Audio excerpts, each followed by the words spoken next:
भीमा नाम का एक आदमी था जो कांच का सामान बनाने का काम करता था। उसकी अपनी बीवी विमला से बिल्कुल भी नहीं बनती थी और उनका आए दिन झगड़ा हुआ करता था। एक दिन भीमा अपना काम खत्म करके शाम को घर वापस आया। विमला, अरे ओ विमला, कहाँ मर गई? जल्दी यहाँ और मुझे पानी ला कर दे, बड़ी प्यास लग रही है। भीमा काफी देर तक विमला को आवाज लगाता रहता है, लेकिन विमला कहीं नजर नहीं आती है। तभी विमला बाजार में शॉपिंग करके घर आती है। उसे देखकर भीमा का खून खौल जाता है। पागल औरत, तेरा दिमाग खराब है क्या? मैं कब से चिल्ला रहा हूँ और तू घर में थी ही नहीं। तुझे पता नहीं था कि मेरे घर आने का वक्त हो गया है और बिना सोचे समझे तू बाजार घूमने चली गई। ओहो, लग रहा है जैसे कहीं के लाट साहब हो तुम, जो तुम्हारे आने पर मैं दरवाजे पर पल के बिछाए बैठी रहूं। मैं बहुत थक गई हूँ, अब गर्मा गर्म कुछ भी नहीं मिल पाएगा।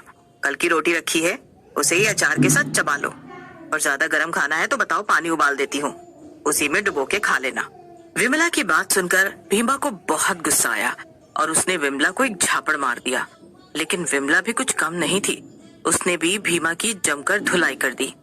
देखते ही देखते दोनों में काफी मारपीट हो गई। आस पड़ोस के लोग उन्हें रोकने के लिए आ गए।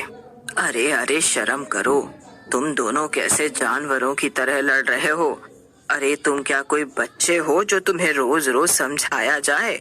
आहा, तुम तो बड़े अच्छे हो ना, निकम्मे कहेंगे। बस वही कांच के शीशे बनाते रहते हो और खुद को बड़ा कलाकार समझते हो। देख, तू मेरे काम पर मत जा, वरना अच्छा नहीं होगा। मेरा काम मेरे लिए सब कुछ है। अरे अब बस भी करो, फिर वही तू मैं करने लगे तुम दोनों। पुलिस का नाम सुनकर भीमा और विमला डर गए और चुपचाप अपने घर के अंदर चले गए। उनके जाते ही बाकी पड़ोसी भी चले गए। दोनों अक्सर इसी तरह आपस में लड़ते रहते थे और आस पड़ोस के लोग भी उनसे काफी परेशान रहे। एक दिन भीमा अपनी दुकान पर काम कर रहा था कि तभी उसे कुछ सामान की जरूरत पड़ी। ओहो, अब इस सामान के बिना मैं अच्छे से कांच को तराश नहीं पाऊंगा। लगता है मुझे बाजार जाकर इसे तुरंत लेकर आना पड़ेगा।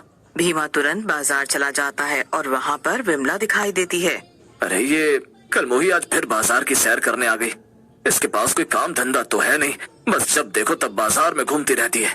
भीमा विमला की तरफ बढ़ ही रहा था कि तभी विमला के पास सोने चांदी की दुकान का मालिक गुज्जू सेठ आ जाता है और विमला उससे हंस हंस के बातें करने लगती है।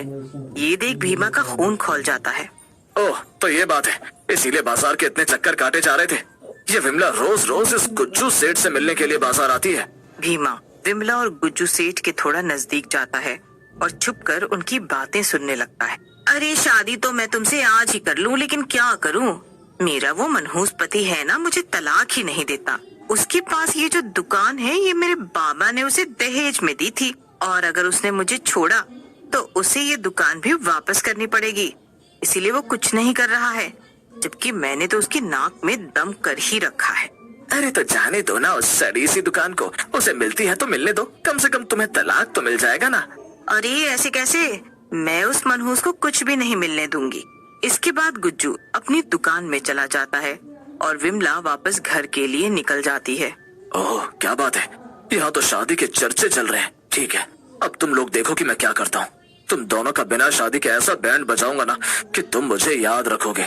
भीमा गुस्से में वापस अपनी दुकान पर चला जाता है और एक बड़ा सा कांच का शीशा बनाने में लग जाता है। वो शीशे के बड़े बड़े टुकड़ों को एक साथ जोड़ देता है और एक बक्से जैसे ढांचे को तैयार कर देता है। तभी भीमा के पास की दुकान वाला भोलू आता है।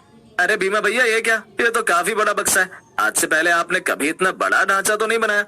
ये तो इतना बड़ा है कि इसमें तो एक इंसान फिट आ जाएगा। बस यही समझो भोलू भाई कि इसमें एक इंसान को फिट आना है। भोलू भीमा की बात समझ नहीं पाया, लेकिन वो घबरा गया और वापस अपनी दुकान पर चला गया। भीमा काम खत्म करके रात को अपने घर गया और विमला खाना बना रही थी। मौका पाकर भीमा ने विमला के खाने में नींद की गोलियां मिला दी। अब रात काफी हो गई थी और विमला पे नींद की गोलियों का असर हो गया था। तब भीमा उसे चुपचाप दुकान पर ले आया और उसने विमला को कांच के शीशे में कैद कर। थोड़ी देर बाद विमला को होश आता है और वो खुद को कांच के शीशे में कैद पाती है। ये क्या है? अरे पागल आदमी, ये तूने क्या किया? मुझे इस कांच के शीशे में क्यों कैद कर रखा है? अरे कोई मुझे बाहर निकालो, यहाँ मेरा दम घुट रहा है। अरे कोई मुझे बाहर निकालो। अच्छा, बाहर निकाल दो ताकि तू जाकर उस गुज्जू सेठ से शादी कर ले और मुझे कंगाल बना दे। हाँ, मैंने कल सब सुन लिया था। अब ये कांच का शीशा ही तेरा नया घर है और यहाँ से तो सीधा ऊपर जाएगी। वो बूढ़ा गुज्जू सेठ भी 15-20 साल में ऊपर ही आ जाएगा, तब तो उसके साथ शादी कर लेना। ये तो क्या बोल रहा है? क्या तू मुझे मार डालेगा? हाँ बिल्कुल ठीक समझी तू। अब घर भी मेरा, दुकान भी मेरी और साथ ही साथ मेरी जिंदगी में सुकून और शांति भी होगा। चल अब मैं चलता हूँ। इतना कहकर भीमा दुकान बंद करके वहाँ से चला गया और विमला मदद के लिए चिल्लाती रही। रात काफी हो गई थी, इसलिए आसपास कोई भी नहीं था जो विमला की आवाज सुनकर उसकी मदद करने आता। थोड़ी ही देर में दम घुटने के कारण विमला की मौत हो गई और वो एक चुड़ैल में बदल गई। लेकिन विमला अब भी कांच के शीशे में ही कैद थी। एक बार ये भीमा मेरे हाथ आ जाए, मैं इसे नहीं छोड़ूंगी। इसकी वजह से मैं भरी जवानी में चुड़ैल बन गई और अभी भी इस शीशे में ही कैद हूँ। कई दिन बीत जाते हैं लेकिन भीमा दुकान पर आता ही नहीं है और एक रात को शीशे में कैद चुड़ैल जोर जोर से चिल्ला रही थी। पास की दुकान वाला भोलू अपनी दुकान बंद करके घर जा रहा था, तभी उसने चुड़ैल की आवाज सुनी। अरे ये कैसी आवाज है? ये तो भीमा भाई की दुकान से आ रही है। ओहो, और बड़ी ही डरावनी आवाजें हैं।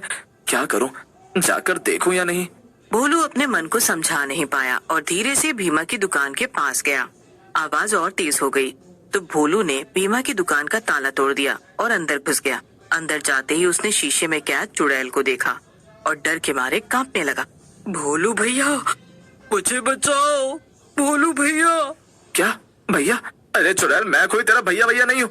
अरे पर एक मिनट, तुझे कैसे पता कि मेरा नाम भोलू है? क्योंकि मैं विमला हूँ भोलू भैया।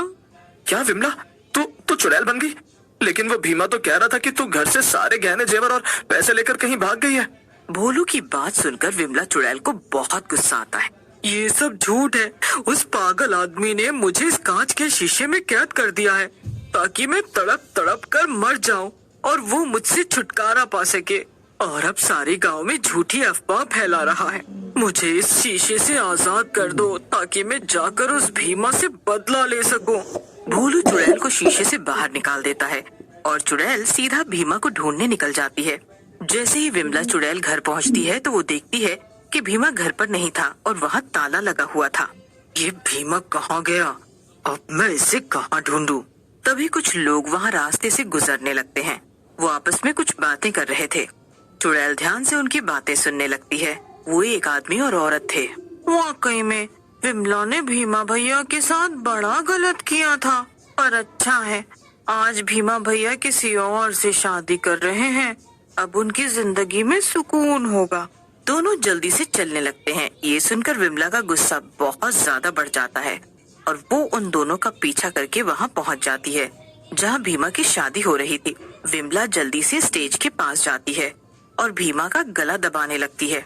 क्यों भीमा के बच्चे, मुझे मार कर अब तू दूसरी शादी कर रहा है? यही नहीं, पूरे गांव में तूने क्या खबर फैलाई कि मैं गहने लेकर भाग गई? रुक, अभी तुझे बताती हूँ मैं। बचाओ बचाओ, कोई बचाओ। अरे मैं तो कहता हूँ निकलो यहाँ से, ये इनका आपस का मामला है, इसमें पड़े तो हम भी मारे जाएंगे। कोई भी भीमा को बचाने नहीं आता। उल्टा विमला चुड़ैल को इतने गुस्से में देखकर सभी गांव वाले वहाँ से भाग जाते हैं, यहाँ तक कि भीमा की दुल्हन भी। देख ले भीमा, सब चले गए तुझे छोड़कर। जो तूने मेरे साथ किया अब वो तेरे साथ होगा। थोड़ी ही देर में विमला चुड़ैल भीमा का गला दबाकर उसे मार देती है और भीमा भी भूत में बदल जाता है। फिर क्या था, विमला और भीमा मरने के बाद भी एक दूसरे का पीछा नहीं छोड़ते और आपस में ही लड़ते रहते हैं।